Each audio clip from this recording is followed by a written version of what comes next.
Hello students, welcome to RT academy. और मैं आपका बायोलॉजी मेंटर नागेंद्र साहू, जो आपके साथ शुरुआत से आखिर तक के चैप्टरों में साथ रहा। और थैंक्स आपका भी कि आप हमारे वीडियो को लाइक और देखते हैं। चैप्टर हमारा जो चल रहा था लोकोमोशन एंड मूवमेंट, आज उस चैप्टर का हमारा टॉपिक आता है मैकेनिज्म ऑफ मसल्स कॉन्ट्रैक्शन। याद हो आपको लास्ट वीडियो में हमने आपको मसल्स के डेप्थ में लेके गए, उसकी अच्छे से एनाटॉमी बताई आपको कि क्या होते हैं मसल्स फैसिकल्स, क्या होते हैं मसल्स फाइबर, क्या होते हैं उसमें मौजूद एक्टिन एंड मायोसिन प्रोटीन्स। हमने एक्टिन के बारे में जाना कि कितने मॉलिक्यूल से प्रोटीन के मिलके बना है। हमने मायोसिन के बारे में जाना और एक अच्छा सा टर्म आता याद होगा आपको, मेरा मायोसिन, जहां पर हमने हैवी मेरे मायोसिन और लाइट मेरे मायोसिन से मुलाकात करी। वो स्ट्रक्चर को अगर आप दिमाग में रखे हैं, आपने पढ़ा होगा, तो बेशक आज के लेक्चर में आप मसल्स के कॉन्ट्रैक्शन मैकेनिज्म को समझ जाएंगे। और मसल्स के कॉन्ट्रैक्शन मैकेनिज्म को अगर समझ लिया तो आप एक रहस्य से आपका पर्दाफाश हो जाएगा कि हमारी बॉडी आखिर कैसे अपने मन से हाथ में सिकोड़ा, मसल सिकुड़ गई, कैसे फैले, तो ये सारी चीजें सॉल्व कर देंगे। लेकिन इसके लिए हमारे चैनल को सब्सक्राइब करिए आरटी एकेडमी, एंड चैनल को लाइक और शेयर जरूर करें। चलिए चलते हैं अपने topic mechanism of muscles contraction में। तो मैकेनिज्म ऑफ मसल्स कॉन्ट्रैक्शन पे हम आज जब आए तो देखिए मैंने बैनर पेज पे रखा हुआ है कि यहाँ पर देखिए आपको अगर याद हो तो मैं आपसे कुछ सवाल पूछूंगा, हालांकि आप जवाब दे नहीं पाएंगे इससे, फिर भी आप ये जो स्ट्रक्चर देख रहे हैं जहां पर दो या डबल हेलिकल प्रोटीन के मॉलिक्यूल होते थे, ग्लोबुलर प्रोटीन के मॉलिक्यूल, आप इसे बोलते थे एफ एक्टिन।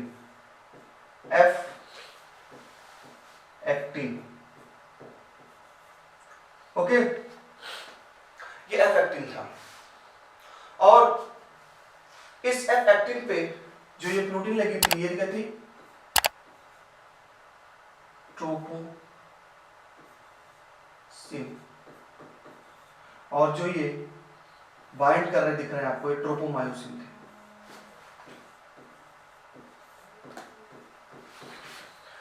तीन चीजें जो कि हमारे जो एक्टिन प्रोटीन था, एक्टिन मॉलिक्यूल है, जहां पर एफ एक्टिन है, ट्रोपोसिन है, ट्रोपोमायोसिन है। ये ट्रोपोसिन करता क्या था? एक्टिन के जहां से बाइंडिंग, जहां से ये इस चीज से जुड़ेगा, किससे जुड़ेगा? इस वाले पार्ट से जुड़ेगा। याद करिए हेड पार्ट था ये आपका, इस वाले पार्ट जुड़ेगा, इस वाले पार्ट पर अभी ट्रोपोसिन चिपका हुआ है, ये इनको इस पे जुड़ने नहीं देगा। क्लियर? याद रखिएगा। और जब ट्रोपोसिन हट जाते हैं तो यहाँ खाली कैविटी हो जाती है, उस खाली कैविटी में हमारी ये चीज जाकर के जुड़ जाती है, जिससे ये मसल्स को कॉन्ट्रैक्शन भी कर देते हैं, कॉन्ट्रैक्ट कर देते हैं मसल्स को। चलिए, वो तो हमारे ट्रोपोसिन थे। अब मुलाकात कर ले अपने मायोसिन से। तो मायोसिन में क्या था? एक तो ग्लोबुलर टाइप की प्रोटीन थी, ये वाली, जिसे हमने बोला था हैवी मेरोमायोसिन। और जो थर्ड लाइन देख रहे हैं ग्रीन कलर से, ये था हमारा लाइट मेरोमायोसिन। अब जब स्ट्रक्चर को मैंने एक बार रिवाइज भी करा दिया है तो इसकी मैकेनिज्म को भी समझ लिया जाए। चलिए मैकेनिज्म पे बात करते हैं। Mechanism of muscles contraction according to sliding filament theory. Sliding filament theory, contraction of a muscles fiber occurs by the sliding of the thin filament actin over the thick filament myosin। Actin का myosin के ऊपर slide करना, slide करने के कारण ये हमारा बन गया स्लाइडिंग फिलामेंट थ्योरी। ये देखिए मायोसिन के हैं, ये टॉल वाले थ्रेड हैं, ये मायोसिन की हेड थी। नॉर्मल कंडीशन पे मायोसिन की हेड अटैच नहीं है, लेकिन जब स्टिमुलाई आ जाते हैं हमारी बॉडी में, कोई सेंसेशन आ गया, तो ये एक्टिवेट होकर के उस एक्टिन वाले मॉलिक्यूल से अटैच हो जाते हैं। कुछ नाम को देख लीजिए, समझ लीजिए। कैल्शियम बाइंडिंग साइट होती है। जो ट्रोपोनिन जहां से जुड़ा हुआ है, जिस प्लेस पे हमारा ट्रोपोनिन जुड़ा हुआ है, बेसिकली यहाँ पर कैल्शियम बाइंडिंग साइट होती है। कैल्शियम इस जगह पे जुड़ता है, यानी कि समझ ले एक गड्ढा है, उस गड्ढे में कैल्शियम जाके भरनी है, लेकिन तब भर पाएंगे जब गड्ढे के ऊपर कोई कवर नहीं होगा। तो गड्ढे के ऊपर जो कवर बना रहा है, वो कवर बना रहा है हमारा कौन? ट्रोपोनिन। और इस कवर को हम तभी लगा सकते हैं जब गड्ढा खाली हो। लेकिन सोचिए, इस ट्रोपोनिन के गड्ढे के लगने के पहले ही पूरा गड्ढा भर दिया गया है कैल्शियम से, तो ये इस पे अटैच नहीं हो पाता। और जब इस पे अटैच नहीं हो पाता तो इस जगह पे अटैच होता है हमारा मायोसिन का हेड, और मायोसिन के हेड में ही यहाँ पर फ्लेक्सिबिलिटी होती है। ये नॉर्मल कंडीशन पे ऐसे हैं, लेकिन जब फ्लेक्सिबिलिटी आती है तो ये ऊपर उठ जाएगी। जब ऊपर उठेंगे तो मसल्स हमारी क्या हो जाएंगी? कॉन्ट्रैक्ट हो जाएंगी दिस डायरेक्शन। तो देखा जाए एक्टिन मायोसिन के ऊपर स्लाइडिंग कर रहा है, स्लाइडिंग। तो जब एक्टिन मायोसिन के ऊपर स्लाइड कर रहा है तो इसी को बोला गया स्लाइडिंग फिलामेंट थ्योरी। क्लियर? तो contraction of a muscle fibre occurs by the sliding of the thin filament actin over the thick filament myosin. Steps क्या है? First step, an impulse from CNS reaches the neuromuscular junction via motor neuron. मान लीजिए आपको किसी mosquito ने bite किया। जैसे ही mosquito ने बाइट किया, आपके स्किन पे मौजूद सेंसरी न्यूरॉन्स इस सेंसेशन को सीएनएस तक ले गए। सीएनएस मतलब ब्रेन या फिर स्पाइनल कॉर्ड। जैसे ही आपके सेंट्रल नर्वस सिस्टम पे पहुंचे, सेंट्रल नर्वस सिस्टम ने इस मैसेज को पढ़ा और एज अ रिस्पॉन्स इस मैसेज को मोटर न्यूरॉन के थ्रू आपकी मसल्स के पास भेज दिया। मोटर न्यूरॉन जैसे इस मसल्स के लेके पास जा रहा है, तो मोटर न्यूरॉन जिस जगह पे मसल से जुड़ता है उसी को हमने बोला न्यूरोमस्कुलर जंक्शन। न्यूरो मतलब न्यूरॉन, मस्कुलर मतलब मसल्स, जंक्शन मतलब वो जगह जहां पे मोटर न्यूरॉन्स आकर के अटैच हुए। यानी कहानी कुछ ऐसी थी। न्यूरॉन्स देखिए है, ये आपके मसल्स फाइबर्स हैं, और जूम किया, एक न्यूरॉन दिखा रहा हूँ मसल्स फाइबर पे, और जूम करें थर्ड स्टेप पे, देखिए क्या दिखता है। आप देखेंगे थर्ड स्टेप पे न्यूरॉन्स में ये जो आप देख रहे हैं, ये होते हैं आपके सिनेप्टिक नोड्स। क्या होंगे? Synaptic nodes. मैंने टिश्यू वाले टॉपिक में एक्सप्लेन किया है। ये सिनेप्टिक नोड्स होते हैं। सिनेप्टिक नोड्स में सिनेप्टिक वेसाइकल्स भरे होते हैं। इन वेसाइकल्स में न्यूरोट्रांसमीटर नाम के केमिकल्स होते हैं।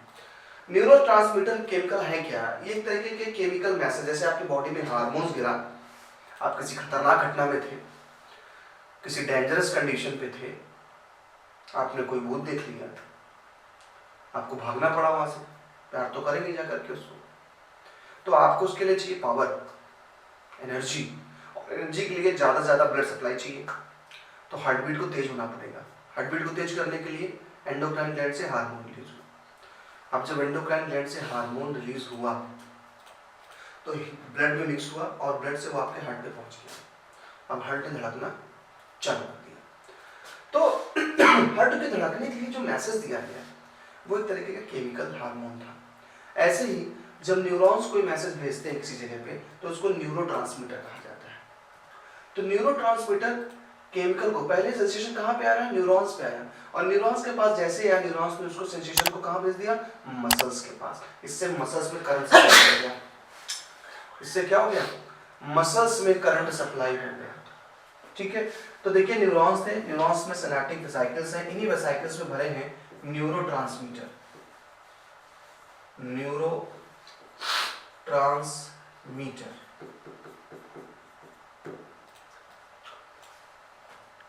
अब जैसे न्यूरोट्रांसमीटर इतना समझ लिया आपने कि न्यूरॉन्स के एंडिंग पे क्या भरे होते हैं। ठीक है, तो आपने इतना समझना है, पहले स्टेप में इंपल्स जनरेट हुआ सीएनएस से, और सीएनएस से भेजा गया न्यूरोमस्कुलर जंक्शन पे। न्यूरॉन्स का केवल यही तक रोल होता है, न्यूरोमस्कुलर जंक्शन पे जाएंगे, न्यूरॉन्स मैसेज को ट्रांसफर कर देंगे हमारे मसल्स फाइबर को। मसल्स फाइबर याद रखिएगा, जो मसल्स फाइबर हैं ये इस मैसेज के आते ही डीपोलराइज्ड हो जाते हैं, यानी इनमें भी एक करंट की लहर दौड़ती है। मिनरल्स आयंस का बैलेंस बिगड़ने लगता है, प्लस माइनस चार्ज बदल जाते हैं। सपोज बाहर अगर नॉर्मल कंडीशन में पॉजिटिव चार्ज ज़्यादा है और इनर मेम्ब्रेन पे नेगेटिव, तो जैसे मैसेज आया बाहर नेगेटिव ज़्यादा हो जाएंगे और इनर साइड पॉजिटिव, यानी एक पोटेंशियल जनरेट हो जाता है। यही करंट, यही पोटेंशियल जो जनरेट हो रहा है, यही मैसेज है। इतनी बात समझ में आई? न्यूरोट्रांसमीटर पहुंचे via motor neurons. Okay, neuromuscular junction क्या है? Synapse between a motor neuron and a sarcolemma of muscles fibre. Sarcolemma is a membrane of muscles fibre. तो मसल्स फाइबर की जो मेम्ब्रेन थी वो हमारे सार्कोलेमा है, और अंदर ढेर सारे मायोफिब्रिल्स भरे हुए हैं जहां पर एक्टिन और मायोसिन नाम की प्रोटीन मौजूद है। अब motor neuron plus muscles fibre को मोटर यूनिट कहते हैं, यानी मोटर न्यूरॉन है जो और मसल्स फाइबर को जोड़ेंगे तो अब मोटर यूनिट हो जाएगी। पहला step. Second step, synaptic vesicle releases a neurotransmitter acetylcholine. Acetylcholine एक न्यूरोट्रांसमीटर है, बहुत सारे न्यूरोट्रांसमीटर बनते हैं बेटा हमारी बॉडी में। एसिटिलकोलिन हो गई, डोपामिन हो गया, सेरोटोनिन हो गया, तो ये तरीके के न्यूरोट्रांसमीटर केमिकल है। कह रहे सेकंड स्टेप पे आपको बताया था मैंने, जैसे ही सेंसेशन आया प्लस माइनस का चेंज हुआ, पोटेंशियल जनरेट हुआ, सेमिनल वेसिकल से न्यूरोट्रांसमीटर रिलीज कर दिए। न्यूरॉन्स नहीं कहीं घुस जाता है, न्यूरॉन्स केवल न्यूरोट्रांसमीटर रिलीज करता है, और वो न्यूरोट्रांसमीटर का एग्जांपल क्या है? एसिटिलकोलिन। एसिटिलकोलिन रिलीज कर दिया गया। एसिटिलकोलिन जब रिलीज हुआ तो हमारे सार्कोलेमा का पोटेंशियल चेंज हुआ। घटना कुछ ऐसी दिखाई पड़ेगी आपको। ये देखिए, केमिकल रिलीज किए जाएंगे हमारे, अब जैसे केमिकल रिलीज हुए यहाँ पर एक्टिन मायोसिन को मैसेज पहुंचेगा। कैसे? Synaptic vesicle release a neurotransmitter, example acetylcholine. It generates an action potential. ये एक एक्शन पोटेंशियल जनरेट करता है जिसे हम डीपोलराइजेशन कहते हैं। एक्शन पोटेंशियल जनरेट करता है sarcolemma that spread through out the muscles fibre. पूरे मसल्स फाइबर पे करंट सप्लाई हो जाएगा, सब पे चार्जेस का चेंजेस हो जाएगा, बाहर माइनस ज्यादा, अंदर प्लस ज्यादा, हर जगह मैसेज पहुंचना चालू हो गया। हर जगह मैसेज पहुंचना चालू हो गया। एक तरीके से सेंसेशन दौड़ गई, एक सेंसेशन की लहर दौड़ गई पूरे न्यूरॉन्स मसल्स फाइबर्स में। It causes the release of calcium ions. अब जैसे ही करंट सप्लाई हुआ तो घटना क्या घटी? वहां पे कैल्शियम आयन रिलीज की गई। कैल्शियम आयन जो भी हमारी गॉल्जी बॉडी कोई भी स्टोर करके रखे होते हैं, वो कैल्शियम आयन रिलीज कर दिया गया। Calcium ion from sarcoplasmic cisternae, वही गॉल्जी बॉडी का पार्ट होता है सिस्टर्नी, उसमें कैल्शियम आयंस थे। वो कैल्शियम आयंस सिस्टर्नी से रिलीज कर दिए गए इनटू सार्कोप्लाज्म। सार्कोप्लाज्म मतलब अंदर का जो साइटोप्लाज्म, यानी मसल्स फाइबर में जो भरा हुआ साइटोप्लाज्म है, उसे हम नाम देंगे सार्कोप्लाज्म। कैल्शियम रिलीज कर दिया गया सार्कोप्लाज्म। अब कैल्शियम तैर रहा है। अब देखिए फिफ्थ स्टेप में क्या आएगा, अभी स्टेप में फिर से रिपीट करा दूंगा आपको। कैल्शियम बाइंड्स विद अ सब यूनिट ऑफ ट्रोपोनिन। ये जो हमारा ट्रोपोनिन हुआ करता था, इस ट्रोपोनिन से कैल्शियम बाइंड हो गया। कैल्शियम जैसे ही ट्रोपोनिन से बाइंड हो गया, ये एक्टिन के उस पार्ट को जहां पर मायोसिन फिलामेंट जुड़ेगा, उसको जुड़ने से इसने रोक दिया। इसने कहा तुम नहीं जुड़ोगे, से बदल दिया। तो कैल्शियम बाइंड्स विद अ सब unit of troponin on actin filaments and unmask the active sites for myosin. और इसने अनमास्क कर दिया, यानी कि मास्क नहीं किया, और पूरा दिख रहा था, और आसानी से हमारा इस जगह पर जुड़ेंगे। कौन भाई साहब? मायोसिन का हेड जुड़ेगा। फिफ्थ पॉइंट ये था, पहला स्टेप। मैसेज आया मोटर न्यूरॉन से, सीएनएस के थ्रू, सीएनएस से आया मोटर न्यूरॉन के थ्रू और न्यूरोमस्कुलर जंक्शन पे पहुंचा। पहुंचने दो। जैसे न्यूरल मस्कुलर जंक्शन पे पड़ा, दूसरा स्टेप आ गया। क्या आ गया कि जो आपका न्यूरल मस्कुलर जंक्शन है, उस जगह पे न्यूरोट्रांसमीटर रिलीज कर दिए गए। तीसरा स्टेप, न्यूरोट्रांसमीटर जब रिलीज हुए तो पूरे सार्कोप्लाज्म में न्यूरोट्रांसमीटर की लहर दौड़ गई। अब वहां पे जो मौजूद सिस्टर्नी थी, उनमें कैल्शियम आयंस पाए जाते हैं, वो कैल्शियम आयंस रिलीज कर दिए गए। नेक्स्ट स्टेप में कैल्शियम आयन ट्रोपोनिन के बाइंडिंग साइट से जुड़ गया। यानी ट्रोपोनिन अगर ऐसे जुड़ता है, और देखिए ये ट्रोपोनिन था और ये हमारा एक्टिन था। अब एट्रोपिन आसानी से जुड़ सकता था, लेकिन ये जुड़ जाएगा तो मायोसिन नहीं जुड़ पाएंगे। तो घटना क्या घटी कि जो हमारा ट्रोपोनिन था उस पर कैल्शियम जाके टकरा गया, और जब कैल्शियम गया तो कैल्शियम उसको जोड़ने नहीं देगा, कैल्शियम उसको जोड़ने नहीं देगा, शेप बिगाड़ दिया। और जब शेप बिगड़ गया तो सिंपल सी बात, जगह खाली रही, यहीं पे जुड़ेंगे हमारे कौन, मायोसिन का head. Using the energy from ATP hydrolysis myosin head. Hydrolysis मतलब वाटर का लॉस हो जाएगा मायोसिन से। समझिए क्या थीम चल रही है। Sorry. Using the energy from ATP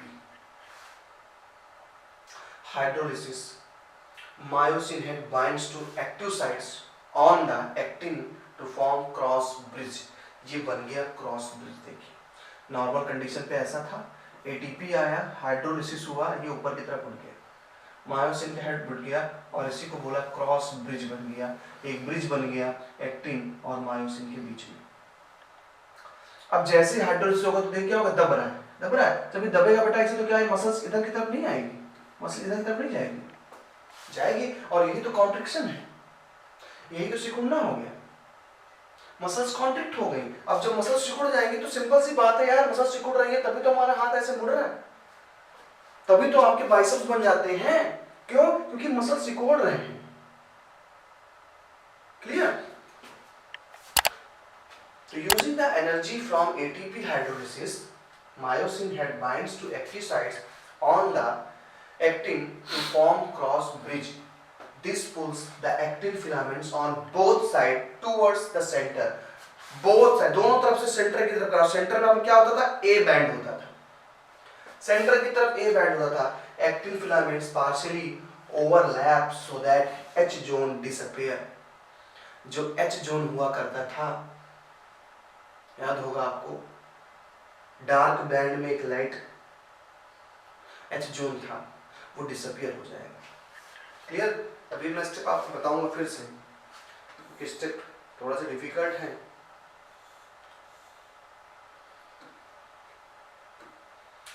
the Z line, अब देखिए ये जेड, ये एच जोन था, डार्क के बीच में भी जो लाइट चेन थी जहां पर एक्टिन नहीं था, सिर्फ मायोसिन था, वो जोन हमारा जेड जोन, एच जोन था। अब देखिए जब कॉन्ट्रैक्शन हुआ तो एच जोन क्या हो गया, डिसअपियर हो गया, क्योंकि दोनों तरफ से मसल्स कॉन्ट्रैक्ट हुई, दोनों तरफ से मसल्स कॉन्ट्रैक्ट हुई, हर जगह पे छोटी छोटी यूनिट पे मसल्स कॉन्ट्रैक्ट हुई, तो पूरी पूरी मसल्स कॉन्ट्रैक्शन हो गई। तो the Z line attached to actins, Z line क्या होती थी, दो जो हमारी आई बैंड और जो हमारा ए बैंड होता था, इनके बीच भी एक डार्क लाइन होती थी जिसे हम जेड लाइन कहते थे। ये जेड लाइन करीब आ जाती है, the Z line attached to actin is also pulled inwards, it causes the shortening of sarcomere। यानी जेड लाइन भी करीब आ गई तो sarcomere और शॉर्ट हो गया। I band gets shortened and A bands retaining the length। I band shorter हो जाएंगी, आई बैंड पास आ जाएंगे। कौन सी आई बैंड, लाइट बैंड वाली। लाइट बैंड देखिए पास आ गई, ये आई बैंड है, पास आ गई लाइट बैंड। अब जब पास आ गई तो हमारा जो डार्क बैंड देखिए वो लंबी दिख रही है, अभी डार्क बैंड ये है, अब डार्क बैंड इससे लंबी दिख रही है, पूरी की पूरी डार्क बैंड दिख रही है। क्यों? क्योंकि जब कॉन्ट्रैक्शन हो गया है तो लाइट बैंड पास आ चुकी है। I band get shortened and A band retain the length.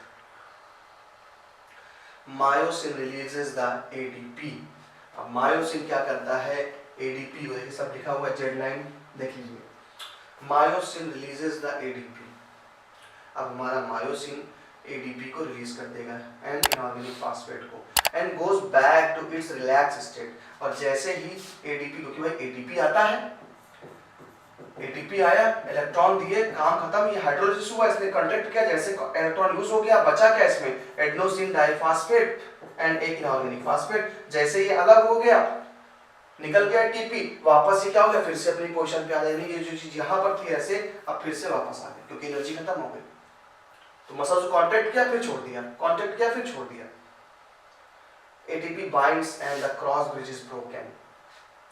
The ATP is again hydrolyzed by the myosin head and the above process are repeated, causing further sliding. ऐसे ATP आता है, ये मुड़े फिर चला गया, फिर मुड़े, फिर ऐसे एटीपी आया, कॉन्ट्रैक्शन। जब तक एनर्जी है तब तक कॉन्ट्रैक्शन चल रहा है, दोनों तरफ से चल रहा है कॉन्ट्रैक्शन। इस चीज को याद रखिएगा। तो आपने कई स्टेप देखे, 10 स्टेप दिखाए आपको, इन 10 स्टेप के अच्छे से नोट्स बना लीजिएगा प्रॉपर। अब आ जाइए नेक्स्ट पे। When calcium ions are pumped back to the sarcoplasmic cisternae, जैसे ही मैसेजेस खत्म हो जाएंगे, पोटेंशियल चेंज हो जाएगा। अभी तक डिपोलराइज था, एक्टिव पोटेंशियल था, अब जैसे ही भाई पोटेंशियल खत्म, एक बार छुआ हुआ, अब नहीं छू रहा, कोई मैसेज नहीं जाएगा। तो जब ऐसी घटना घटती है तो कैल्शियम अगेन सिस्टर्नी में स्टोर हो जाएंगे। Means when calcium ions are pumped back to the sarcoplasmic cisternae, the actin filament are again masked. जैसे कैल्शियम वापस गया, ट्रोपोनिन फिर से एक्टिन पे आ गया, फिर से उसने मास्क कर लिया, अब ब्रिज नहीं बन पाएगा। As a result, Z lines return to their original position। जो हमारी Z लाइन है ये वापस अपनी पोजीशन पे आ जाएगी, वापस अपनी पोजीशन पे आ गए। देखिए फिर से हमारी लाइट बैंड दिखने लगी, फिर से लाइट बैंड दिखने लगी हमारी, फिर से हमारी शॉर्टनिंग हो गई डार्क बैंड की, एंड अगेन सारा प्रोसेस सेम हो गया। As a result, Z line return to their original position, it result in relaxation। जब Z line अपनी ओरिजिनल पोजीशन में चली गई तो ये हो गया हमारा क्या, रिलैक्सिंग। क्योंकि अगर इसके कंपेयर करें, Z लाइन अभी इस जगह पे, ये देखिए Z लाइन अभी इस जगह पे। Z लाइन थी क्या, मैंने बताया था, मैंने आपको स्टार्टिंग में बताया कि Z लाइन, X जोन, ये सब अच्छे से पढ़ ली है।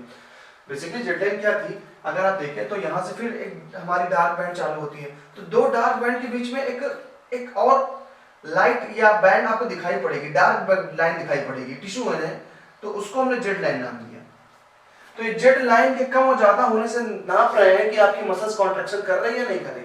अगर Z लाइन पास आ गया इसका मतलब कॉन्ट्रैक्शन हुआ है, Z लाइन वापस अपनी जगह पे चली इसका मतलब कॉन्ट्रैक्शन नहीं हुआ है। अब आती है कि the reaction time of the fibres varies in different muscles. हर एक का रिएक्शन टाइम अलग होता है। Repeated activation of the muscles leads to the accumulation of lactic acid causes muscles fatigue.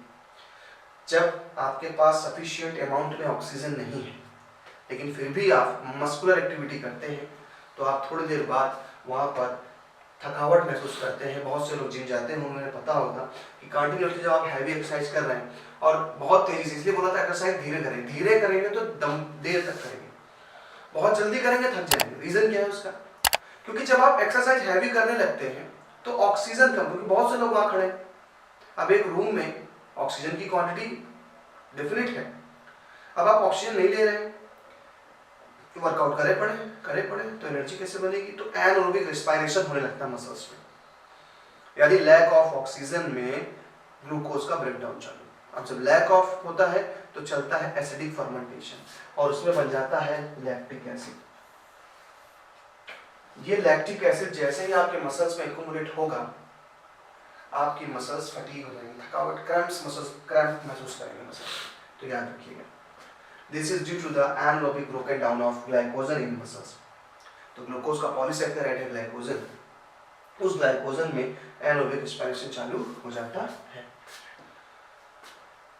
Red muscles fibres and white muscles fibres क्या है, जरा इसको समझना, बहुत अच्छा क्वेश्चन पूछा जाता है। तो डिफरेंस देखिएगा दोनों में, रेड मसल्स फाइबर क्या है and dark white muscles fibre. Red colour due to the myoglobin. जब मसल्स में मायोग्लोबिन, जैसे हीमोग्लोबिन होता है ना, ऐसे चीज होती है मायोग्लोबिन, मायोग्लोबिन। तो जब रेड मसल्स में या किसी मसल्स में मायोग्लोबिन मौजूद है तो वो रेड कलर का अपीयरेंस देगा, ऐसा हीमोग्लोबिन। जबकि white colour due to lesser myoglobin, white colour में क्या होगा, लेस मायोग्लोबिन होगा। मोर माइटोकॉन्ड्रिया, रेड मसल्स में मोर माइटोकॉन्ड्रिया, ज्यादा माइटोकॉन्ड्रिया। तो माइटोकॉन्ड्रिया ज्यादा, उसको समझ जाइए कि ज्यादा एनर्जेटिक है। लेस माइटोकॉन्ड्रिया, व्हाइट में लेस माइटोकॉन्ड्रिया है। एरोबिक मेटाबॉलिज्म, एरोबिक मतलब ऑक्सीजन की प्रेजेंस में मेटाबॉलिज्म होगा। एनारोबिक मेटाबॉलिज्म यानी जो हमारी व्हाइट मसल्स है वो लैक ऑफ ऑक्सीजन पे एनारोबिक रेस्पिरेशन करती है। Slow the sustained contraction, fast contraction for short period. ये लॉन्ग चलेगा, सस्टेन्ड है, धीरे एक्शन होगा लेकिन लंबे समय तक। लेकिन ये फास्ट कॉन्ट्रैक्शन होगा, भयंकर तरीके से कॉन्ट्रैक्ट कर रहे हैं, तो जब भयंकर कॉन्ट्रैक्शन कर रहे हैं तो स्लो, ये फास्ट कॉन्ट्रैक्शन हुआ, और फास्ट कॉन्ट्रैक्शन होगा, लेकिन सिंपल सी बात है, कोई चीज बहुत तेज करी आती है तो उसकी स्पीड तेज तो कर लिया आपने, लेकिन लॉन्ग टर्म के लिए नहीं। आप देखते होंगे जो भी मैराथन जो भी दौड़ते हैं और लंबी रेस चलते हैं, बहुत स्लो स्पीड से चलते हैं, क्योंकि उनको कई किलोमीटर दौड़ना होता है। अब जो 200 की रेस करते हैं उनको बहुत स्पीड से दौड़ना पड़ता है, क्योंकि वो टूर्नामेंट थक भी जाएंगे। तो याद रखिएगा, एरोबिक मसल्स या एनारोबिक मसल्स, या मैं कह दूं रेड मसल्स और वाइट मसल्स। तो रेड मसल्स क्यों लॉन्ग टर्म चलती है? बिकॉज उसके पास मायोग्लोबिन है, एरोबिक है, स्लो चलेंगे लेकिन लंबे टर्म तक। जबकि हमारी जो व्हाइट वाली है ये फास्ट चलेंगी लेकिन शॉर्ट टर्म तक। क्यों? क्योंकि यहाँ पर जैसे ही बहुत तेज करने जाएंगे एनारोबिक रेस्पिरेशन स्टार्ट हो जाएगा, और आपने पढ़ाई अभी एनारोबिक रेस्पिरेशन हुआ तो लैक्टिक एसिड का एक्युमुलेशन हो जाएगा, और जब लैक्टिक एसिड जमने लग जाएगा ना तो क्या हो जाएगा, तब आपकी जो मसल्स है वो थक जाएंगी। इसलिए ये मसल्स बहुत थक जाएंगे जल्दी, लेकिन ये फटीग नहीं होंगी जल्दी। तो इस तरीके से हमने मसल्स के कॉन्ट्रैक्शन को जाना। काफी लंबा प्रोसेस था, 10 जो प्रोसेस है, प्रोसेस को अच्छे से देख लीजिएगा। मसल्स के कॉन्ट्रैक्शन पे, इसके मैकेनिज्म पे क्वेश्चन पूछा जा सकता है, लेकिन लेवल अच्छा खासा है, इसलिए इसकी प्रोटीन्स को याद रखिए, कौन सी प्रोटीन थी। जेड लाइन सॉल्ट हो रही है, आई बैंड सॉल्ट हो रहा है, एंड डार्क सस्टेन्ड लेंथ उसकी बनी रहेगी। तो ये सारे पॉइंट्स को आप दिमाग में अच्छे से रख लीजिए। बाकी लेक्चर आपके पास है, ये सेव कर लीजिएगा, आराम से पॉज करके देखिएगा चीज़ों को। तो अब हमारा नेक्स्ट लेक्चर इसी चैप्टर पे भी होगा, कुछ पॉइंट्स बाकी हैं। तो भाई उस लेक्चर को देखने के लिए आपको चैनल सब्सक्राइब करना है, एंड साथ ही साथ थैंक्स फॉर वॉचिंग। एंड मैं आपका बायोलॉजी टीचर नागेंद्र साहू, मुलाकात करूंगा नेक्स्ट लेक्चर पे। अपना ख्याल रखिए, बाय बाय।